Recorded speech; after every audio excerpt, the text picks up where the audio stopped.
something changed inside the PGA Tour this week that nobody saw coming. In just 72 hours, 5 of golf's biggest stars moved in the same direction. Rory McIlroy met with Jay Monahan. Scottie Scheffler's camp made an inquiry. Then 3 more joined. By Thursday, Brian Rolapp's fall series mandate faced an unexpected threat. They're not fighting for money or power. They're refusing to compete under a system they believe fundamentally betrays what professional golf stands for. 3 weeks earlier, Rolap had announced his vision, a tiered structure built on relegation. One bad year means demotion.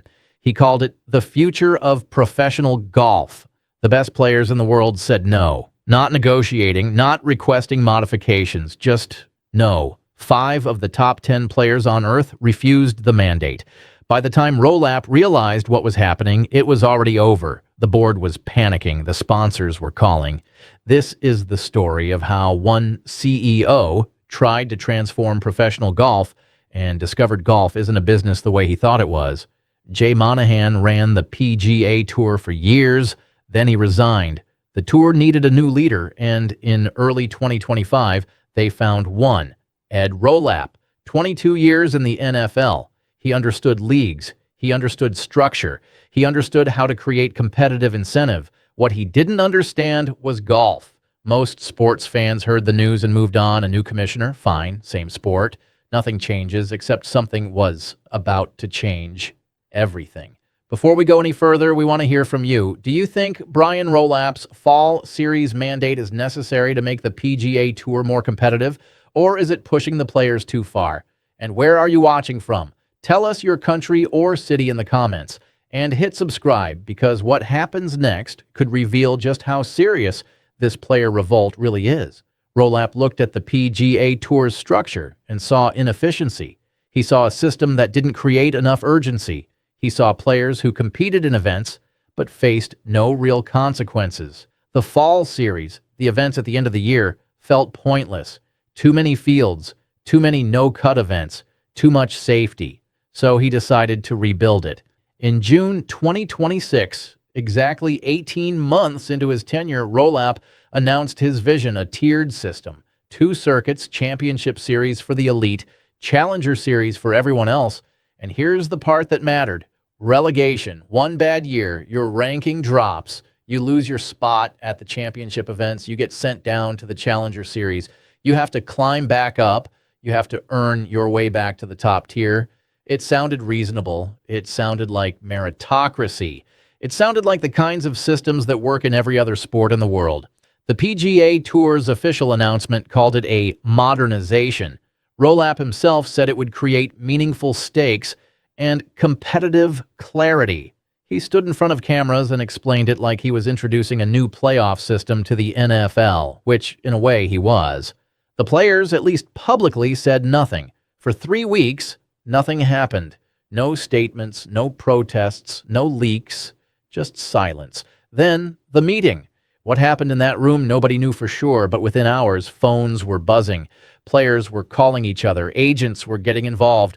Something about what Rolap had built was wrong enough that the sport's best players were suddenly in complete agreement. This couldn't happen. But nobody was explaining why. And that's what made this moment so strange. Before we tell you what these players actually said, I need to know, when you hear that Rolap's system creates one bad year and you're demoted, does that sound fair to you? Or does something about it feel wrong? Let's break down what Rolap built, because to understand why the players refused, you need to understand exactly what they were being asked to accept. The PGA Tour's new structure works like this. Championship Series, 23 events per year. Purses starting at $20 million per event. Only the top 90 players compete. These are your majors, your flagship tournaments, your guaranteed stage. If you're in the Championship Series, you're in the exclusive club. Challenger Series, 20 events per year. $4 million purses. This is where everyone else plays. Players outside the top 90, players trying to climb back up. Sounds clean, right? Here's where it gets complicated. Under Rolap's relegation system, maintaining your spot in the Championship Series isn't automatic. It's contingent on performance. Miss the top 90 in year 1, and you're demoted to the Challenger Series for year 2. You don't get a grace period. You don't get a comeback year where you can rebuild without consequences. You fall, you play smaller events, you compete for a quarter of the purse, and you have to win, actually win, not just compete to get back up. Rolap was clear about this in his June announcement. He said, "Scarcity breeds excellence. No-cut events were a mistake. Players should face real jeopardy. This isn't personal. This is meritocracy." He even compared it to other successful sports leagues. The implication, this is how real competition works. The financial gap is staggering. A player in the championship series, even if they finish last, makes $20 million annually. From tour events, a player in the Challenger Series, even if they finish high, makes $4 million. That's an 80% income cut. But here's what matters, the timeline. Rolap announced this in June 2026. The system would roll out gradually fall 2026. Announcement phase, 2027 season. First relegation window opens. By 2028, the full two-tier system is live, which meant the best players in the world had to make a decision right now. Would they accept this? Rolap seemed confident they would. This was meritocracy. This was modern. This was the future. He didn't expect what came next. On June 23rd, 3 weeks after his announcement, something shifted the meeting. And once McIlroy moved, everyone else followed. Week 1. The meeting between Rory McIlroy and Jay Monahan was supposed to be private. It wasn't. Within 2 hours, every golf reporter in the country knew it had happened. The details were sparse. Implementation concerns, seeking clarification, ongoing discussions. McIlroy's public statement was diplomatic. "We need to have a conversation with leadership about how this system will actually function." Translation unclear, but the tone was unmistakable. Something was wrong. Week 2. Scottie Scheffler didn't call a press conference. His agent instead submitted an official inquiry to the PGA Tour. "We're seeking clarification on relegation thresholds," the statement said. "We have serious reservations about how this system will impact elite players." But Scheffler himself said nothing. No interviews, no explanations, just the letter. This was significant. Scheffler never makes waves. Scheffler plays, wins, stays quiet. The fact that he was publicly registering concerns meant the players had already aligned. Scheffler wouldn't move unless the others had already agreed. By the end of week 2, tour officials were calling emergency meetings. Rolap was assuring everyone this was just a dialogue and all stakeholders would be heard. He was wrong. Week 3. The joint statement came on a Wednesday afternoon. "We, the undersigned players, cannot in good conscience compete under a system that fundamentally alters the nature of professional golf competition. We are formally declining participation in the fall series beginning 2027 and all events subject to relegation until this matter is resolved to our satisfaction." Signed, Rory McIlroy, Scottie Scheffler, Jon Rahm, Brooks Koepka, Ludvig Aberg. 5 names, 1 statement, and a direct challenge to the tour's new direction. But here's where this gets even more interesting. Do you think these 5 players are making the right move, or are they taking this too far? Tell us where you're watching from and drop your take in the comments. And if you want to see how Brian Rolap responds to this unprecedented challenge, hit subscribe now because the next move could change everything. What was stunning wasn't the refusal. It was what they didn't say. They didn't explain their reasoning. They didn't detail what changes they wanted. They didn't negotiate. They just said, "This violates something fundamental to professional golf." And then they stopped talking. Sports media exploded. Every outlet tried to decode the statement. Was it about money? No. These players didn't need fall series purses. Was it about power? No. They already had power. Was it about specific rule changes?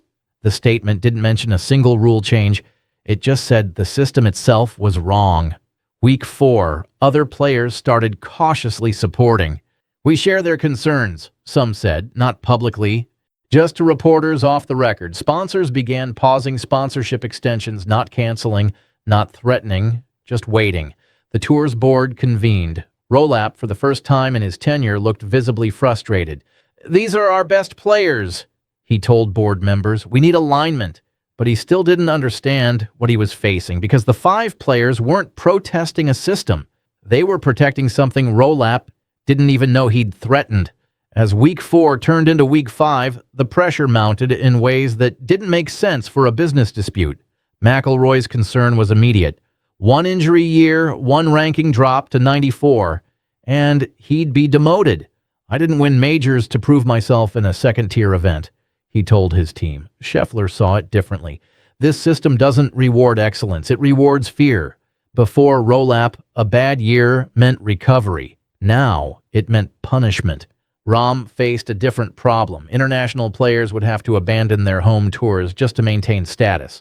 Koepka recognized the pattern from LIV fragmentation. Fear doesn't build loyalty, it builds resentment. Aberg asked the simplest question, why would I choose a career path designed to humiliate me? 5 different concerns, 5 different fears. Yet all 5 players were wealthy, secure, with options. If they were refusing, it wasn't about survival. Rolap kept insisting it was just business, just meritocracy, just modernization. He still didn't understand. At this point, do you think Rolap realized what he'd actually created? Or was he still convinced this was just elite players protecting their status?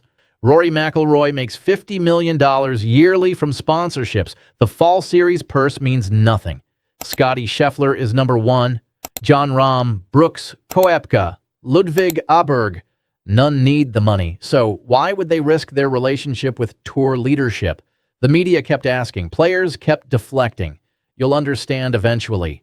In private meetings, 5 different concerns emerged. McIlroy worried about injury. One bad year, ranking drops. I didn't win majors to compete in a second-tier event, he told his team. Scheffler worried about fear. This system doesn't reward excellence. It creates anxiety that even the best can fall. Rahm saw schedule pressure. International players would have to abandon their home tours just to maintain status. Koepka recognized the LIV pattern. Division breeds resentment. Aberg asked simply, why choose a career path designed to humiliate me? 5 different concerns, 5 different fears. Yet every conversation circled back to the same question. Why accept a system that can erase what we've built? Nobody said it directly. They just danced around it. Then, in a late-night Golf Channel interview, McIlroy was asked, so what's really at stake here? He paused, a long pause. Then he said something that reframed everything. And suddenly 5 scattered concerns snapped into focus. The host asked, so what's really at stake here? Money? Power? Specific rule changes? McIlroy paused. A long pause. Then he said something nobody expected. No, we're fighting because Rolap tried to turn golf into football. That was it. That was the sentence that reframed everything. Golf isn't football, he continued. Rolap brought a playbook that treats players like replaceable assets. In football, that works. You peak, you decline, you're replaced. That's the league. But in golf, it's different. Once you've proven yourself, the game respects that. Your status stays with you. That's the contract between golf and its players. The camera kept rolling. What Rolap built says, your place isn't guaranteed. You can fall, even the best. One injury, one bad season, and you're demoted. And to the guys who've built their careers on believing the sport honors that, that's not just a rule change. That's a betrayal. And suddenly, McIlroy's private worry about his injury year made sense. Scheffler's fear about anxiety made sense. Rahm's schedule pressure, Koepka's fragmentation warning, Aberg's question about humiliation. It all connected to the same thing. Rolap didn't just change the fall series. He changed what it means to be a professional golfer. He introduced the possibility that even a legend could lose status. That achievement doesn't guarantee dignity, that the game could treat you like an asset, not a guardian. For 22 years, Rolap worked in the NFL. He understood that system perfectly. Disposability, churn, fear. It builds excellence. It builds competition. The NFL thrives on it. But golf isn't the NFL, and the 5 best players in the world weren't going to let it become one. As this airs, the resolution is still unknown. Rolap hasn't backed down. The board hasn't ruled. The fall series begins in 6 weeks. Nobody knows if the players will actually sit out. So the question remains, will professional golf stay true to what it's always been? Or will it become just another sport where yesterday's champions are tomorrow's liabilities. Do you think Rolap was right? Should golf evolve like every other sport, or should it preserve what makes it unique? Drop your location and your verdict in the comments, and subscribe, because in the next 72 hours, one of these five is going to make a decision that determines everything.